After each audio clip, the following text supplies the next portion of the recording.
I woke up to the sound of machines beeping and a sharp, metallic taste in my mouth. My chest felt like someone had driven nails into it. My throat burned as I struggled to breathe, and when I opened my eyes, a nurse was leaning over me, adjusting tubes that seemed to be everywhere, up my nose, down my throat, across my chest. "Mr. Benton," she said softly, "you're in the intensive care unit. You had a major heart attack." I blinked, groggy, terrified. My first thought wasn't about me, it was about my family. My son, Tyler. My daughter-in-law, Madison. My little granddaughter, Sophie. I tried to mouth the words, "Are they here?" The nurse hesitated. I caught that pause, that flicker in her eyes. She looked at me the way you look at someone when you don't want to break their heart. "They're not here right now," she whispered. I thought she was mistaken. Maybe they'd stepped out for coffee. Maybe they were down the hall, waiting to see me. But hours passed. No one came. No familiar voices. No warm hand squeezing mine. Just the relentless hum of machines keeping me alive. On the second day, when I asked again, another nurse told me the truth in a careful, measured tone. Your family left town. They went on vacation to Los Angeles. I felt the world tilt. My son, my only boy, the child I had raised with these very hands that now shook with weakness, was strolling down the Hollywood Walk of Fame while I was strapped to a hospital bed, fighting for breath. My name is Harold Benton, and I am 63 years old. I've worked every day since I was 15. I broke my back on construction sites, carrying steel beams across rooftops, climbing ladders in the burning sun, and pulling 12-hour shifts when most men quit after 8. I did it gladly, because every paycheck meant food on the table, shoes for Tyler's feet, and a warm home for my wife, Margaret, before she passed away too young. I gave everything. Every muscle, every drop of sweat, every dream I ever had. I didn't travel. I didn't buy nice things. I didn't even replace my old truck until it gave out. All I ever wanted was for my family to be secure, to know they could depend on me. And yet, as I lay in that sterile hospital bed, staring at the blank ceiling, I realized something I never wanted to admit. They didn't depend on me anymore. They didn't even need me. On the fourth night in the ICU, I couldn't sleep. The monitors beeped steadily, reminding me with every sound that my heart was fragile now, that every second could be my last. I thought of all the years I spent working through pain, ignoring chest tightness, brushing off dizziness, because a real man provides. And what did I have to show for it? An empty hospital room. I asked the nurse for paper and a pen. My hands trembled as I held them, but I forced myself to write. Not anger, not accusations, just the truth. I wrote about what it felt like to wake up alone after giving your whole life to people who couldn't even sit by your side. I wrote about love, sacrifice, and disappointment so deep it hollowed me out. I signed it simply, Dad. By the time I was discharged, I felt weaker than I'd ever been.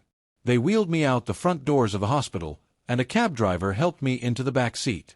I stared out the window as the city rolled by, people rushing to work, kids riding bikes, couples holding hands. Life moved on, but I felt like I'd stepped into some strange in-between world where nothing fit anymore. When I arrived home, the house felt colder than the hospital.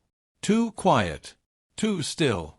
The kind of silence that presses against your ears. Their suitcases sat by the hallway, half unpacked. A shopping bag from Disneyland lay tipped over on the floor, a pair of Minnie Mouse ears spilling out. On the kitchen table was a stack of mail, a few crumbs, and my letter, opened. The paper was crumpled at the edges, as if someone had grabbed it too tightly. I stared at it for a long time, my chest tightening in a different way now. Not from clogged arteries, but from something deeper. They had read it. They knew. And yet, no one was here. The phone rang. I didn't move. It rang again and again. I shuffled over, sat down in my chair, and watched the screen light up. Tyler's name. Then Madison's. Then unknown number. Probably Sophie using one of their phones. One ring. 2, 10, 20. By nightfall, it had rung 50 times. 50 attempts to reach me. 50 calls I couldn't bring myself to answer. Because the question I couldn't escape, the one that echoed in my mind louder than any phone, was this. After 63 years of giving, of sacrificing, of being the dependable rock, did I even want to be found anymore? I leaned back, the weight of silence filling the room, and I closed my eyes.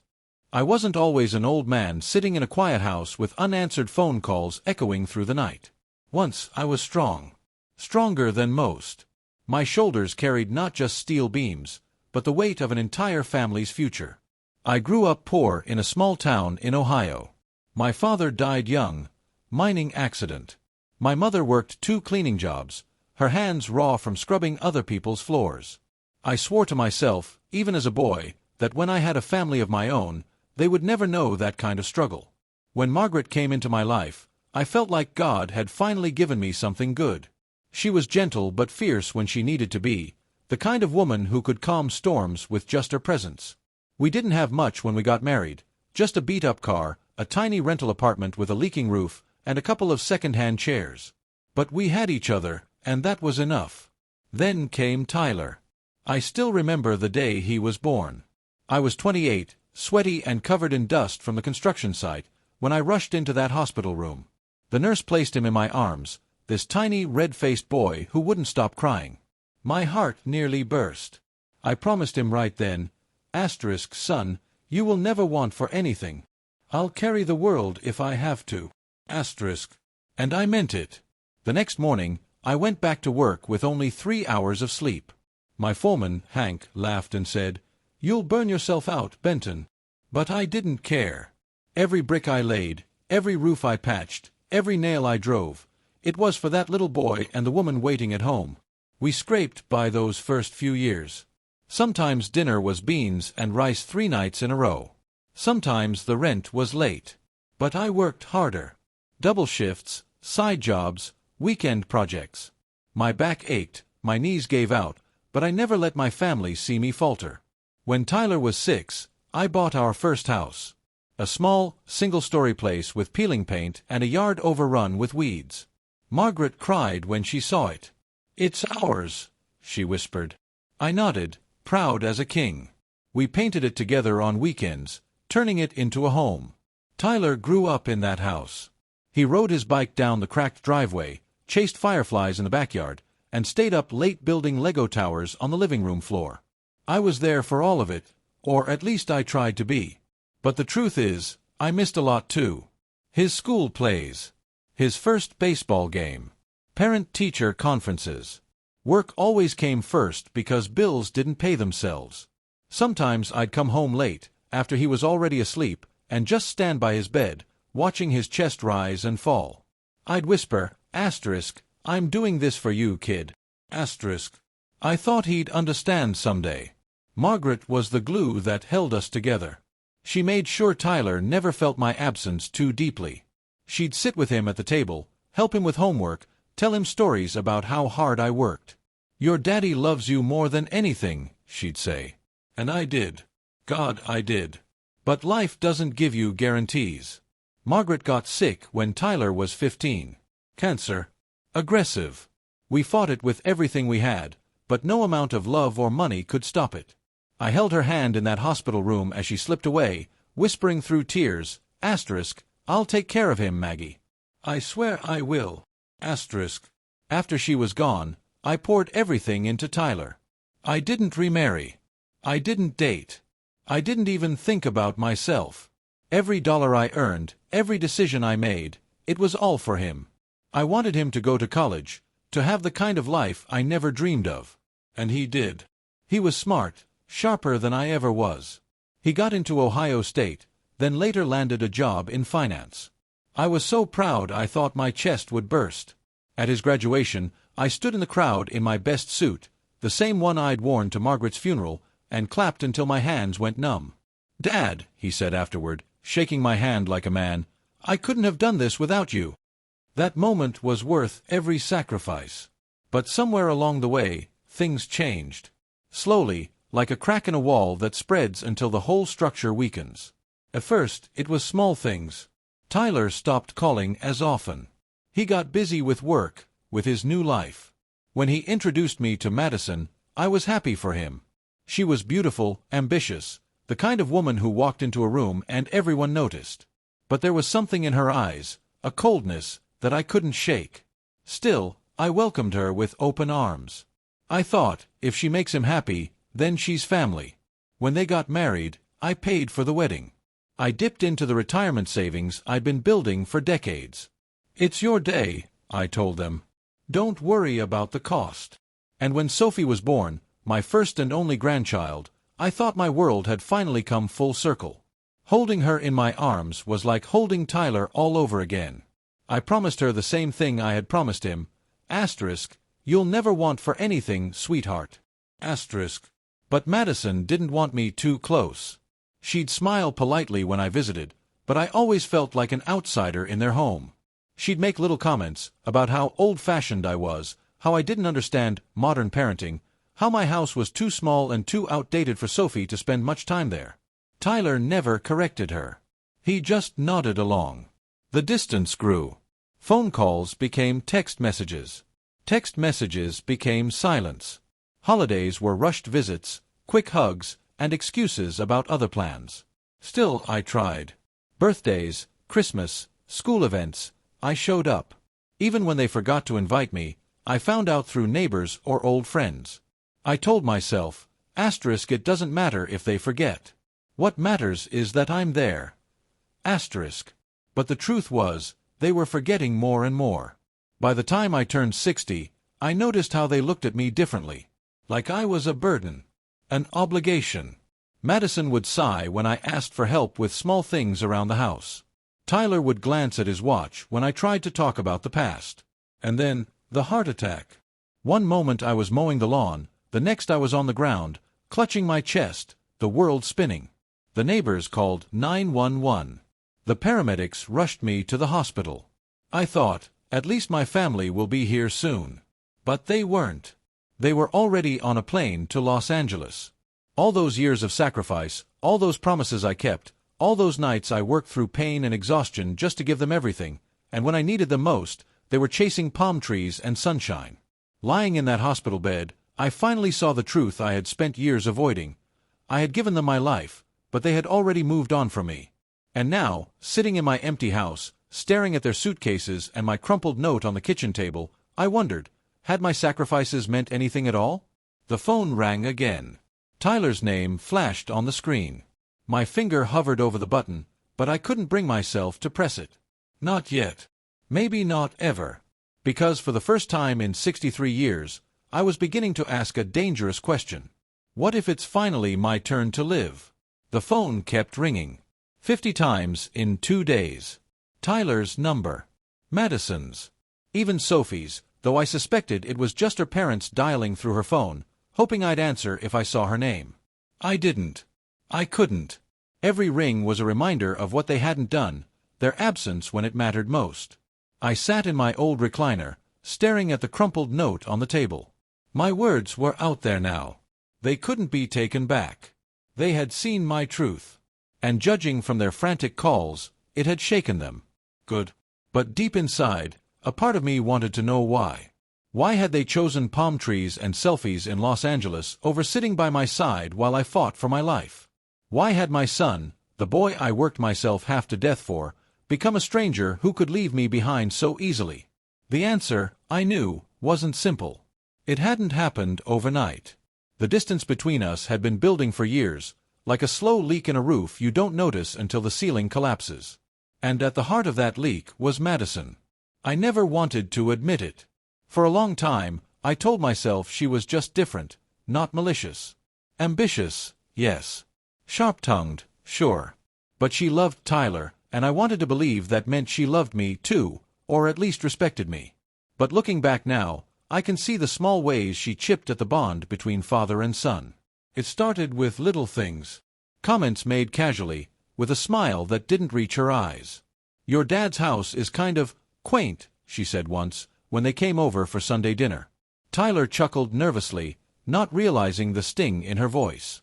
Another time, when Sophie was still a toddler, I offered to babysit so they could have a night out. Madison smiled politely but shook her head. "Oh, Harold, I don't want to trouble you. Besides, Sophie needs a certain kind of routine. It's just easier if we keep her with us." Just easier. Those words haunted me. They meant you're not capable, Harold. You don't belong in this part of our lives. At holidays, she always had an excuse. Her family was hosting. They had travel plans. Tyler would call me last minute and say, "Sorry, Dad, we'll catch up another time." I swallowed the hurt because I didn't want to push him away. After all, Margaret had raised me to believe family was everything. You don't burn bridges, even when they feel one-sided. You just keep showing up. But showing up wasn't enough anymore. The worst of it came the year I turned 60. I had saved for months to throw a little party at the VFW hall. Nothing fancy, just a barbecue, a few beers, some old friends. I invited Tyler and his family, told them weeks in advance. The day came. I wore my best shirt. My buddies gathered around, patting me on the back, telling stories from the old construction days. The grill smoked, laughter filled the room. But the chair I had set aside for my son stayed empty. Tyler called halfway through. "Dad, we can't make it. Madison's got a big work dinner, and we couldn't find a sitter." I forced a smile even though no one could see me. "That's all right, son. Maybe another time." But inside, something cracked. They never came by later. Never made it up to me. It was just another moment where I realized my place in their lives had shifted, from priority to afterthought. When I think about the heart attack, I can't help but wonder, if Margaret had still been alive, would things have been different? She would have demanded they show up. She would have reminded Tyler of his roots, of the man who carried him on his shoulders through fairgrounds and sat through every fevered night at his bedside. But Margaret was gone. And with her absence, my voice in Tyler's life had grown faint. Madison's, meanwhile, had grown louder. I saw the way she guided conversations, the way she squeezed his arm when he started to disagree with her, the way she looked at me with thinly veiled impatience whenever I told a story that stretched too long. Little by little, she carved a space where I no longer fit. And Tyler, my boy, my blood, let her. Sitting there in my recliner, the memories stung like salt in an open wound. But for the first time in years, I didn't just feel sorrow. I felt something else. Resolve. Because the truth was, I wasn't dead yet. My heart may have betrayed me once, but I was still breathing.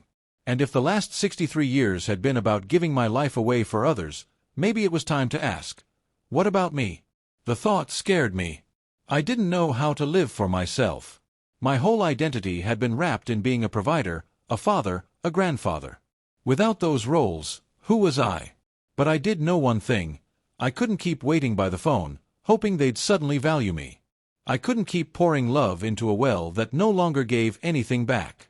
I stood up, my legs shaky but determined, and walked to the window.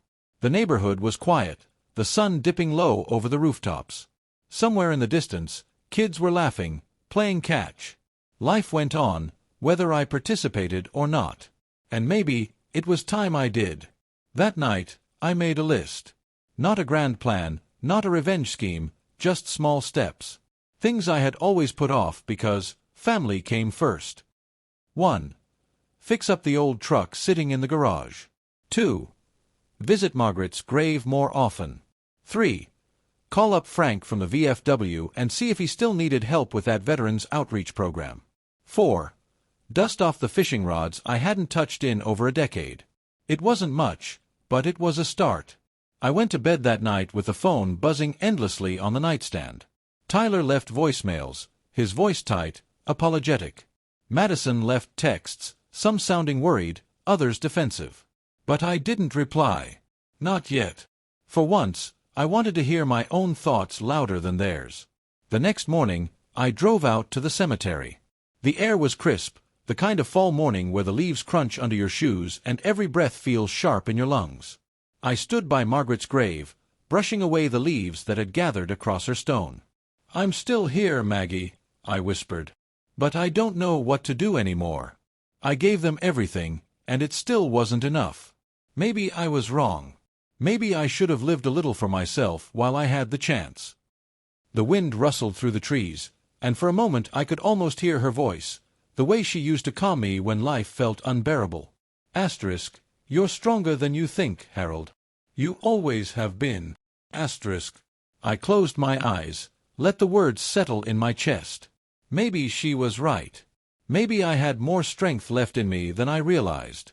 When I returned home, the phone had stopped ringing. For the first time in days, there was silence.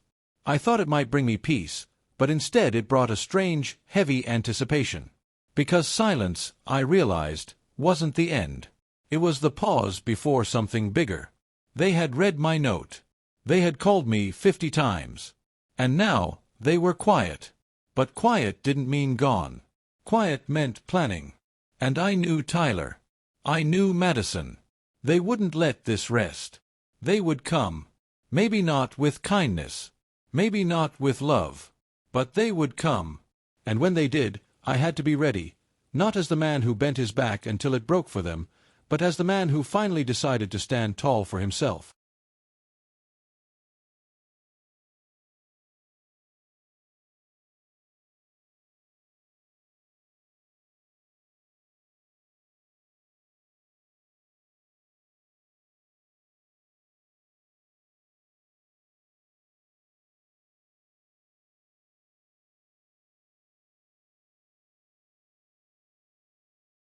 The knock came on a Sunday afternoon. I had been sitting at the kitchen table, sorting through old photographs I hadn't touched in years. Pictures of Margaret holding baby Tyler, Sophie's first birthday party, even a faded snapshot of me in my work boots on the day we moved into this house. My chest ached as I held those frozen moments of love, wondering where all that time had gone. Then came the sound, 3 sharp knocks on the front door. Firm. Impatient. I froze. For days, I had ignored the phone, the texts, the voicemails. I thought maybe if I stayed quiet long enough, they'd stop trying. But now, here they were. I didn't need to look through the peephole to know it was Tyler and Madison. My hands shook. I wasn't ready. But part of me knew I couldn't hide forever. The knocks came again, louder this time. Then Tyler's voice. "Dad, open the door. Please." I closed my eyes, my heart pounding. I heard Madison's voice next, muffled but sharp. "Harold, we need to talk. You can't just shut us out like this." Shut them out. The irony nearly made me laugh. I shuffled to the door, took a breath, and opened it. Tyler stood there, his face pale and drawn, eyes red like he hadn't slept in days. Madison, on the other hand, looked as polished as ever, her hair perfect, her expression caught somewhere between worry and irritation. Sophie lingered behind them, clutching a stuffed animal, her big eyes darting nervously from me to her parents. "Dad," Tyler breathed, stepping forward as if to hug me. I held up a hand, stopping him. "Don't," I said quietly. The air grew heavy. Madison cleared her throat. "We came as soon as we could. We didn't realize how serious things were." I stared at her. "Didn't realize?" I was in intensive care. My heart stopped. "You were in Los Angeles." Tyler flinched like I'd struck him. "Dad, it wasn't like that. The trip was planned for months. We thought you'd be okay. The doctors said you were stable." "Stable?" I repeated bitterly. "That's what you told yourself while you were taking pictures under palm trees?" Madison's jaw tightened. "That's not fair. We didn't abandon you. We—" "Stop." My voice was sharper than I intended. "Don't use that word. Because that's exactly what it was." Silence filled the space between us. Sophie shifted on her feet, her little voice breaking the tension. "Grandpa, are you mad at us?" My eyes softened. I crouched slowly, my knees protesting, and met her gaze. "Not at you, sweetheart. Never at you." I reached out, and she hesitated before stepping closer, letting me hug her. For a brief moment, the world felt whole again. But when I stood, Madison's eyes were cold, and Tyler looked torn in two. "Dad," he said, his voice low, "please, let us come in. Let's talk." Against my better judgment, I stepped aside. They settled around the kitchen table, the very same one where I had written my note. The crumpled paper still sat there, its edges stained from my tears. Tyler glanced at it, his face crumbling.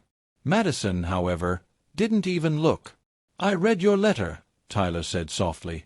"It broke me. I didn't realize you felt that way." "How could you not?" My voice cracked. How could you not see the nights I sat here alone, waiting for a call that never came? The birthdays missed, the dinners cut short, the excuses piled up year after year? Tyler, I gave you everything. Everything. And when I needed you, you were gone. His hands trembled as he gripped the edge of the table. I'm sorry, Dad. I should have been there. I don't have an excuse. He glanced at Madison. We had plans. Madison didn't think. Don't you dare, Madison cut in, her voice sharp. Don't put this on me. She turned to me, her eyes flashing. You think I pulled him away from you, Harold? That's what this is really about, isn't it? I said nothing, but the silence was answer enough. She laughed bitterly. You're stuck in the past. You think because you worked hard and sacrificed, the world owes you devotion. That Tyler owes you his life. But he's an adult. He has his own family now. You don't get to control him with guilt. The words sliced through me. I gripped the table to steady myself, my heart pounding dangerously. Tyler reached for her arm. Madison, stop. But she didn't. No, he needs to hear this. You can't keep playing the martyr. You raised him, yes. You worked hard, yes. But that doesn't mean we revolve around you now. We have our own lives. Our own priorities. I felt something inside me snap. Not anger, not quite grief, but a cold clarity I hadn't felt in years.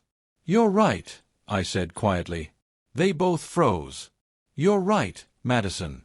I gave my whole life to Tyler, and maybe I expected too much in return. Maybe I thought family meant what it used to mean. But you're wrong about one thing. I stood, my hands steady now. I don't want to control him. I don't want to control anyone. What I want is respect. What I want is to matter. And if that's too much for you, if the man who built this family from nothing isn't worth a seat at your table, then maybe I need to build a new one. The silence that followed was thunderous. Tyler stared at me, eyes wide, lips parted. Madison looked like she'd been slapped.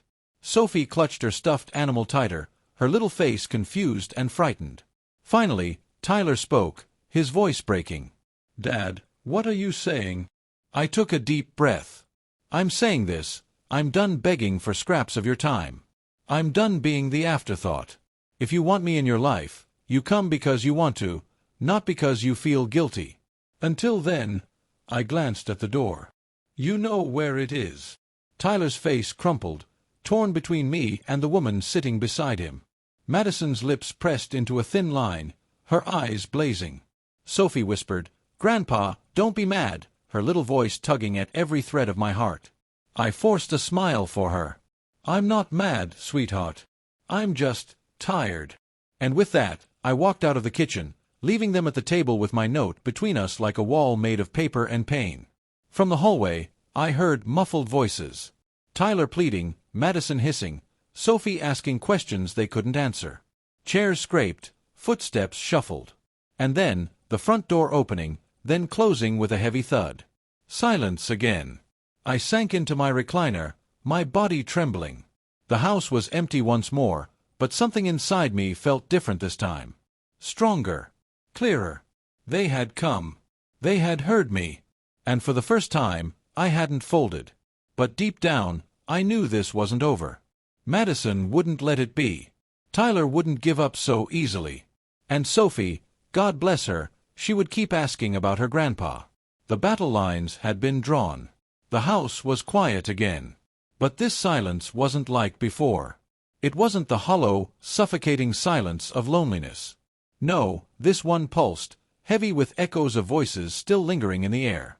Tyler's trembling apologies. Madison's sharp accusations. Sophie's innocent questions. I sat in my recliner long after they'd left, the note still on the table where it had been the center of our battlefield. For a long time, I just stared at the ceiling, listening to the faint hum of the refrigerator, the tick of the old wall clock, the creak of the house as it settled in the evening air. The words I'd spoken replayed in my head. Asterisk, I'm done begging for scraps of your time. Asterisk, had I gone too far?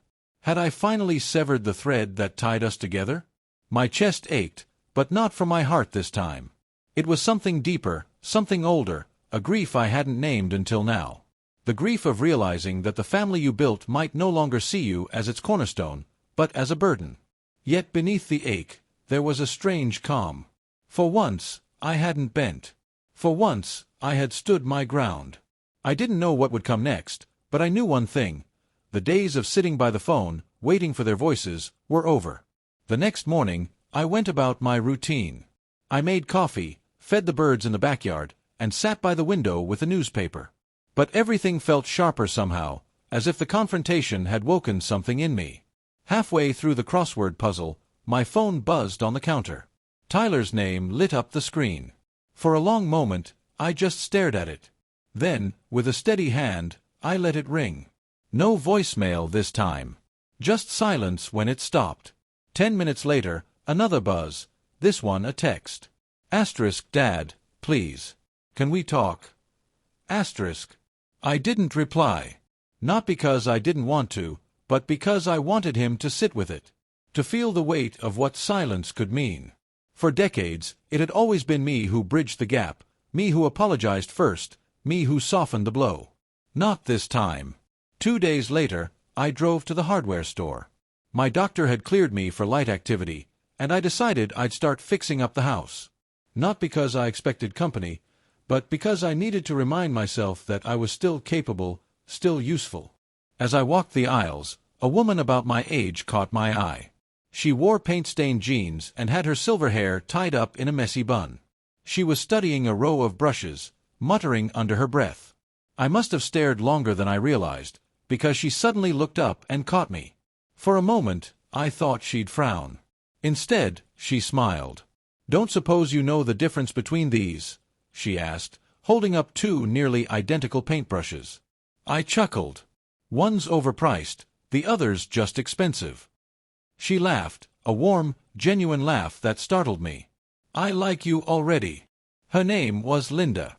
Widow. 2 grown children, one living nearby, one overseas. She was repainting her kitchen cabinets, a project her late husband had always promised to do. We stood there talking for 20 minutes, right in the middle of the aisle, like 2 old friends. When she finally walked away with her brushes, she touched my arm lightly and said, "You should come by sometime. I could use a second opinion." I didn't commit, but I didn't dismiss it either. For the first time in months, maybe years, I walked out of that store with a small smile tugging at my lips. Meanwhile, I knew things weren't calm on the other side of town. That night, as I sat in my chair watching the evening news, the phone buzzed again, this time with a message from an unknown number. Asterisk, this is Madison. We need to set boundaries. The way you spoke to Tyler was unacceptable. You're his father, but you don't get to manipulate him with guilt. Asterisk. I read it 3 times before setting the phone down. My hands trembled, but not from fear, from fury. She didn't even bother to call me Dad. To her, I wasn't family. I was an obstacle. I didn't reply. Silence, again, would be my answer. But inside, I began to plan. The following week, I met Linda again, this time intentionally. She'd invited me for coffee, and though I almost declined, something inside me whispered that I should go. Her home was small but warm, filled with plants and sunlight. Photographs of her children lined the walls, but unlike the sterile, curated images Tyler and Madison posted online, these were candid. Messy. Real. We talked for hours. About her husband, about Margaret, about what it felt like to outlive the people who had once defined us. She didn't pity me, and I didn't pity her. We simply understood. When I left, she pressed a jar of homemade jam into my hands. "Because you look like someone who still appreciates breakfast," she said with a wink. I laughed all the way home. The days stretched into weeks. Tyler's calls grew less frequent, Madison's texts more clipped. I knew they were pulling in opposite directions. Tyler wanting to repair, Madison pushing him further away. Sophie, bless her heart, sent me a drawing in the mail, a picture of a house with "Grandpa" written above the door in big, shaky letters. I taped it to the fridge. But even as I found moments of joy, the storm was brewing. I could feel it. Because one evening, as I locked the front door before bed, I noticed something tucked under the welcome mat. An envelope. I bent down slowly, my knees aching, and picked it up. Inside was a letter, not from Tyler, not from Sophie, but from Madison. Her handwriting was sharp, precise, almost cold. Harold. This can't go on. You are putting Tyler in an impossible position. He loves you, but he also has responsibilities. To me, to Sophie, to our life. If you keep forcing him to choose, you'll lose him. We won't let Sophie be dragged into your bitterness and loneliness. I won't allow it. Respect our family's boundaries, or we'll have no choice but to step back completely. Madison. My hands shook as I read it. The audacity. The cruelty hidden behind polite words. She wanted me erased. Cut out like a cancer. I crumpled the letter in my fist, my blood pounding. But instead of despair, I felt something else rise inside me. Resolve. She thought I was weak. She thought she could shame me into silence. She had no idea who she was dealing with. I looked around my quiet house, the photographs, the memories, the empty chairs, and I knew one thing. This story wasn't ending with me being pushed aside. No. This was just the beginning. The crumpled letter sat on my kitchen table for days. Every time I walked past it, my blood boiled again. Madison's words weren't just threats, they were declarations of war. She wanted me silent, compliant, erased. For years, I had swallowed my pride, bowed my head, and played the part of the grateful old man who didn't rock the boat. But now, I was tired of silence. I picked up the letter, smoothed it flat against the table, and read it again. Every line was a reminder of how little she thought of me. And yet, instead of despair, I felt something awaken inside me. A kind of steel I hadn't felt in decades. This wasn't about bitterness. This wasn't even about revenge. This was about dignity. And I wasn't about to let her strip mine away. The next Sunday, the phone buzzed with a video call request. Tyler. I almost didn't answer, but something told me to. His face filled the screen, tired, drawn, as though he hadn't slept in days. Sophie leaned into the frame, her small arms clutching his neck. "Grandpa," she squealed. "Look what I drew." She held up a picture of a man fishing beside a little girl. The water was blue, the fish orange, and above the stick figures were big, uneven letters, "Me and Grandpa." My throat tightened. "It's beautiful," I whispered. "Absolutely beautiful." Tyler gave a weak smile. "She's been asking about you non-stop. She wanted to call." I nodded, grateful for Sophie's innocence. But when she scampered away, Tyler's expression shifted. "Dad," he said quietly, "we need to talk about Madison's letter." I leaned back, folding my arms. "I figured we would." She didn't mean it the way it sounded," he began, his voice careful, rehearsed. "She just wants to protect Sophie. She worries the tension between us is affecting her." "Tyler," I cut in, my tone firm, "don't spin this. That letter wasn't about Sophie. It was about control." He flinched, but didn't deny it. His eyes darted away, shame flickering across his face. "I'm stuck in the middle," he murmured. "I love you, Dad, but I have to keep my family together. Madison's not going to back down. She thinks," he hesitated, swallowing hard, "she thinks you're using guilt to manipulate me." The words hit like a slap. I leaned forward, my voice low but steady. "Guilt? Tyler, I spent my entire life making sure you never went hungry, never slept in the cold, never doubted you were loved. If you feel guilty now, it's not because of me, it's because you know what she's doing is wrong." Silence. The only sound was the faint chatter of Sophie in the background. Finally, he whispered, "I don't know what to do." "You don't have to do anything," I said. "Just remember who you are. And remember who raised you." I ended the call before he could respond. That night, I sat on the porch, listening to the crickets.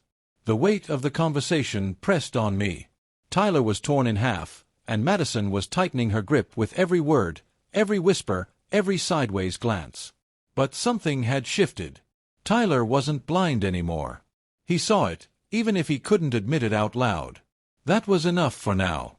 The next morning, I drove to Linda's house. She greeted me with flour on her hands and a smile that felt like sunlight after a storm.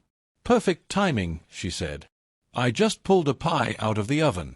You're helping me taste test. We sat at her kitchen table, the air rich with cinnamon and apples. For the first time in weeks, I laughed without bitterness. As we ate, she told me about her late husband, about how she'd spent years defining herself by his needs, his dreams, his plans. After he passed, I realized I didn't even know what I liked anymore, she said softly. I had to relearn myself. Her words sank deep into me. Hadn't I done the same? Spent my entire life as provider, father, husband, without once asking what Harold Benton wanted? When I told her about Madison's letter, her eyes narrowed. That woman doesn't see you as a person. She sees you as an obstacle. But Harold, she reached across the table, her hand warm over mine. You're not an obstacle. You're a man who's still here. Still breathing. Still living. Don't let her convince you otherwise. Something unodded in my chest. For the first time, I began to imagine a life where my worth wasn't defined by Tyler or Madison's approval. Meanwhile, Madison wasn't done. That weekend, I received another letter, this one delivered by certified mail. Formal, cold, written by a lawyer. It wasn't a lawsuit, not yet, but it was a notice of concern. It claimed I was creating an unsafe emotional environment for Sophie and warned that if I continued to undermine parental authority, visitation could be reevaluated. I stared at the paper until the words blurred. She was threatening to take Sophie away from me.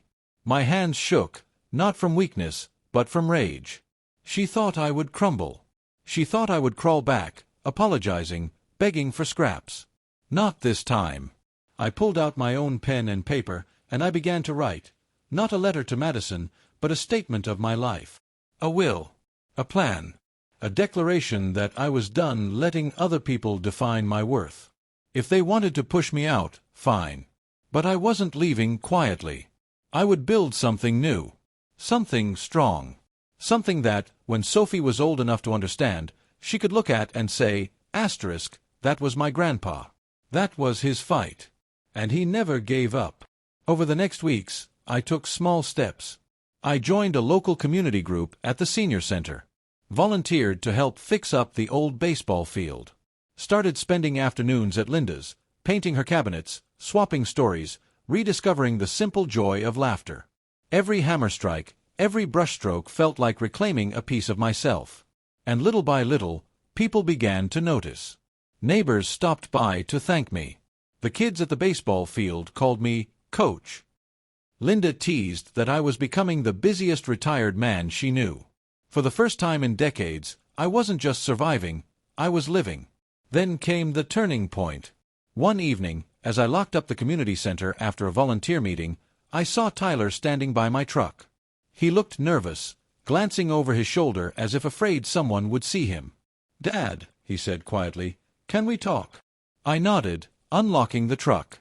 We sat inside, the air thick with unspoken words. "She doesn't know I'm here," he admitted. "Madison. She told me not to come. But I had to." I stayed silent, waiting. "I've been thinking about what you said," he continued. "About who raised me. About guilt. And you're right. I know you're right. But Dad," his voice cracked, "I don't know how to fight her. I feel trapped." I turned to him, my eyes steady. "Then stop fighting her. Start fighting for yourself. For Sophie. For the man you used to be." He swallowed hard, tears brimming. In that moment, I saw it. The boy I'd raised, the man buried beneath Madison's shadow. He was still there. He just needed a spark. And I would be that spark. As Tyler drove away that night, I stood by my truck, the cool night air filling my lungs. Madison thought she was tightening her grip. She thought she was winning. But what she didn't know, what she couldn't possibly see, was that every attempt to silence me was only making me stronger. I wasn't going to fade away. I was going to rise. The morning sun streamed through my blinds, painting lines of gold across the living room floor.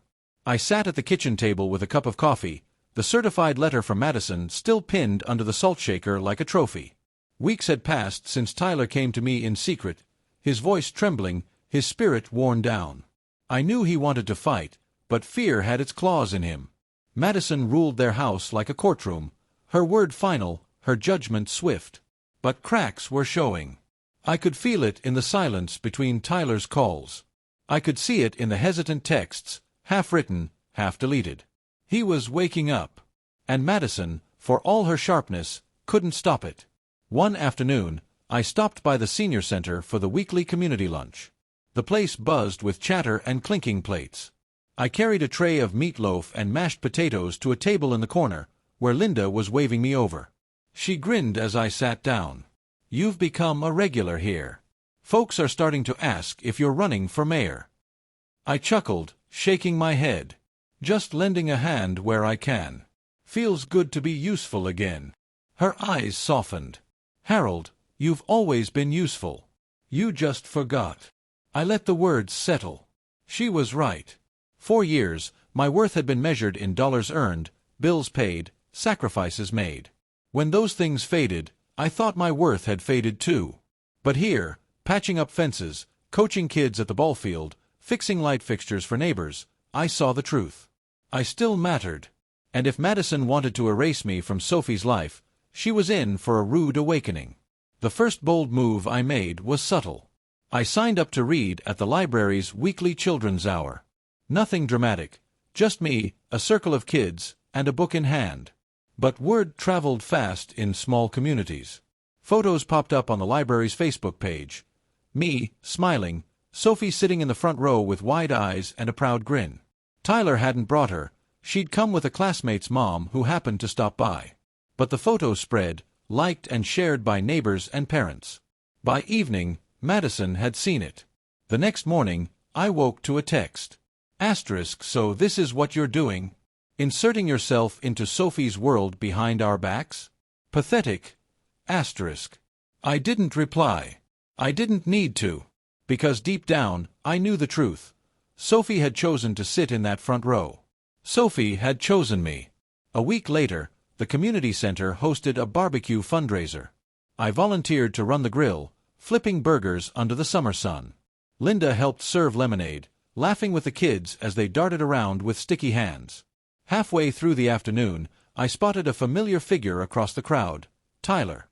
He looked nervous, scanning the people until his eyes landed on me. He hesitated, then made his way over. "Dad," he said quietly, "I didn't tell Madison I was coming. She thinks I'm working late." I raised an eyebrow. "And you risked her wrath for some burgers?" He gave a tired laugh. "I risked it because I wanted to see you. And Sophie's been talking about you non-stop since that library thing." My chest tightened. She said, "Grandpa's the best reader in the world." He smiled faintly. "She misses you. A lot." The grill hissed as the grease popped. For a moment, I didn't know if the smoke in my eyes or emotion made them water. "Then let her miss me, Tyler," I said finally. "Because one day, when she's old enough, she'll know who fought to be in her life, and who tried to erase me." He stared at me, conflicted, then gave a slow nod. That night, as I sat on the porch with Linda, sipping sweet tea, my phone buzzed again. Another message from Madison. This time, it wasn't just an insult. "Asterisk, Harold, if you don't back off, I'll make sure you never see Sophie again. This is your final warning. Asterisk." The words burned into me. But instead of fear, I felt a strange calm. She thought threats would break me. She didn't realize they were shaping me into someone stronger. I typed back, my fingers steady. "Asterisk, do what you think you must. But Sophie will know the truth one day. And when she does, she'll come looking for me." "That's not a threat, Madison. That's a promise. Asterisk." I hit send.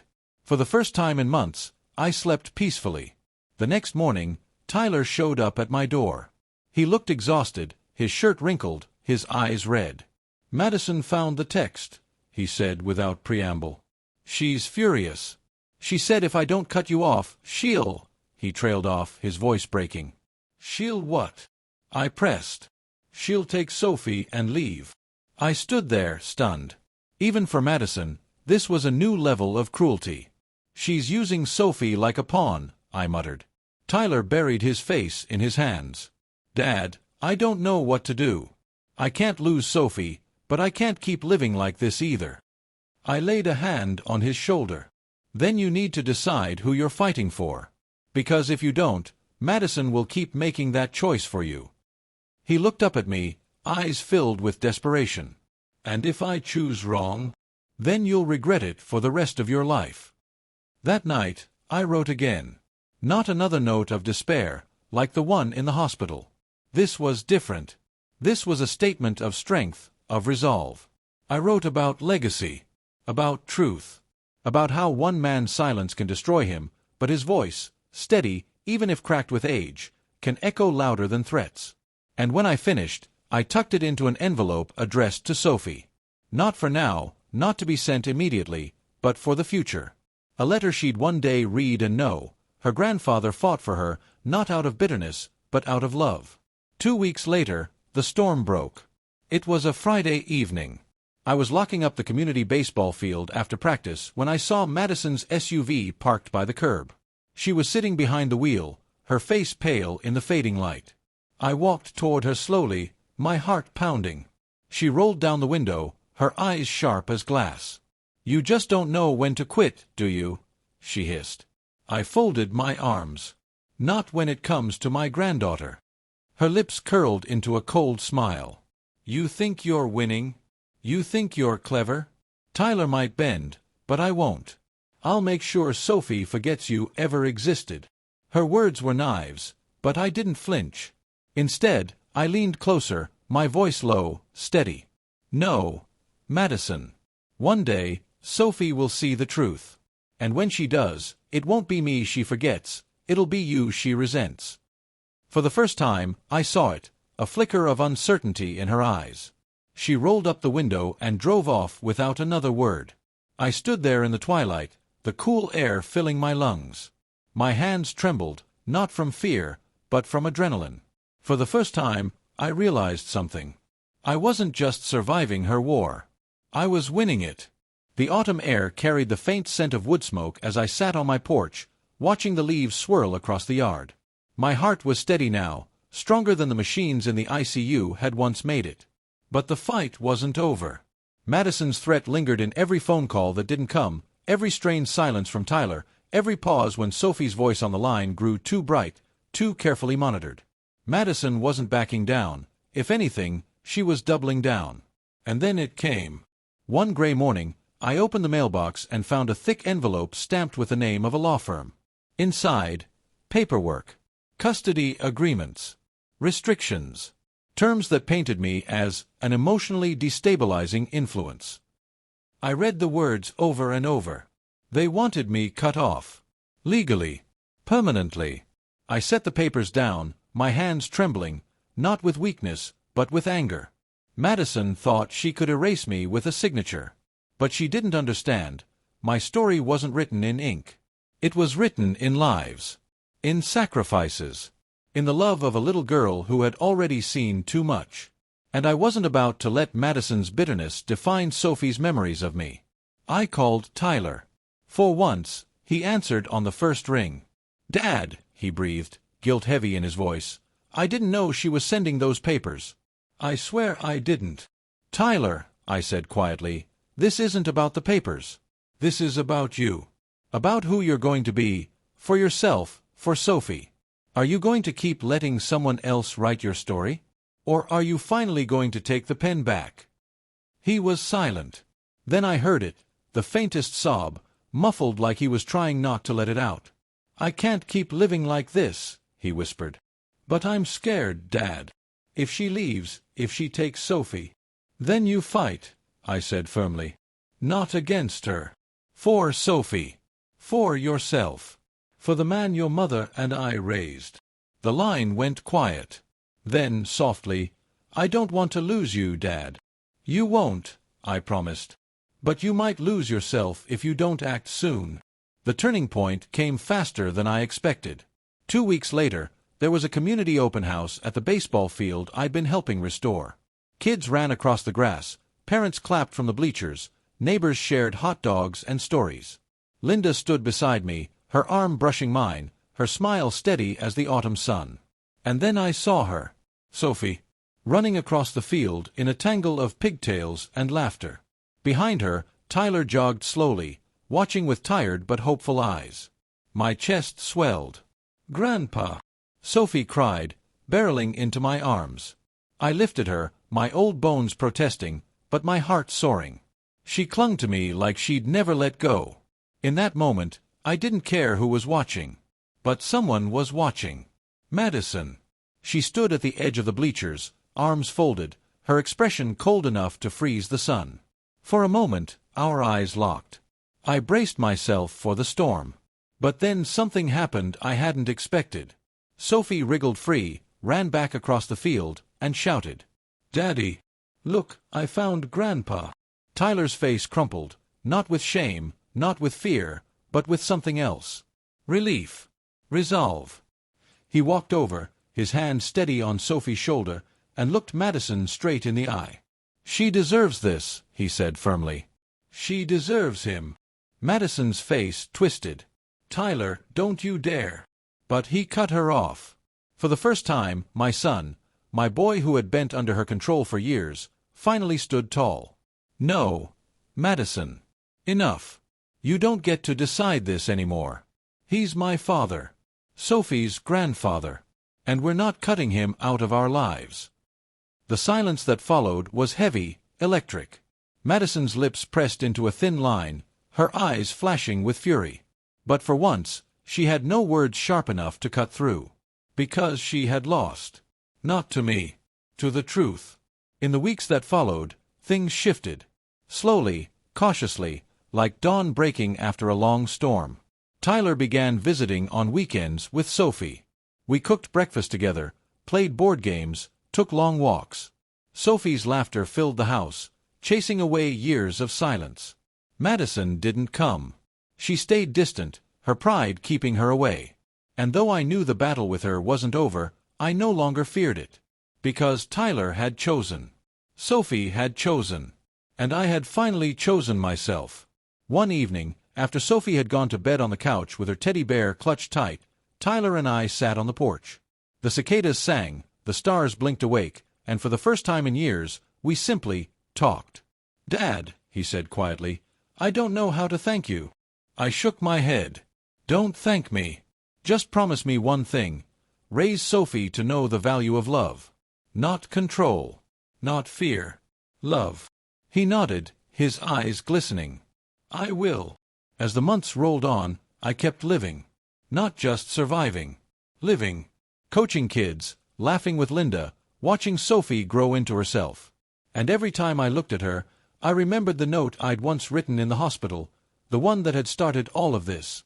A note born from despair, from loneliness, from a man who thought his story was ending. But that man was gone now. In his place stood someone new. Someone stronger. Because I finally understood, revenge isn't winning. Bitterness isn't power. Living, fully, honestly, unapologetically, is the greatest victory of all. And I had won. The last time I saw Madison, months later, was at Sophie's school recital. She sat stiffly in the audience, her eyes flicking toward me with a look that could curdle milk. But when Sophie walked onto the stage, scanning the crowd, her little face lit up, not at her mother, not at the cameras, but at me. She waved, her grin wide, her joy uncontainable. And in that moment I knew. Madison could glare all she wanted. She could write letters, hire lawyers, spin her stories. But the truth was written in Sophie's smile. And the truth always wins. Did you like my story? And which city are you listening from? Let's meet in the comments. If you like the story, you can support me by sending a super thanks so I can keep bringing more stories like this. Thank you so much for your sweet support. I'm looking forward to your comments on the story. On the screen, you can see 2 new life stories that I highly recommend. There's so much more on my channel. Don't forget to subscribe. See you in the next life story.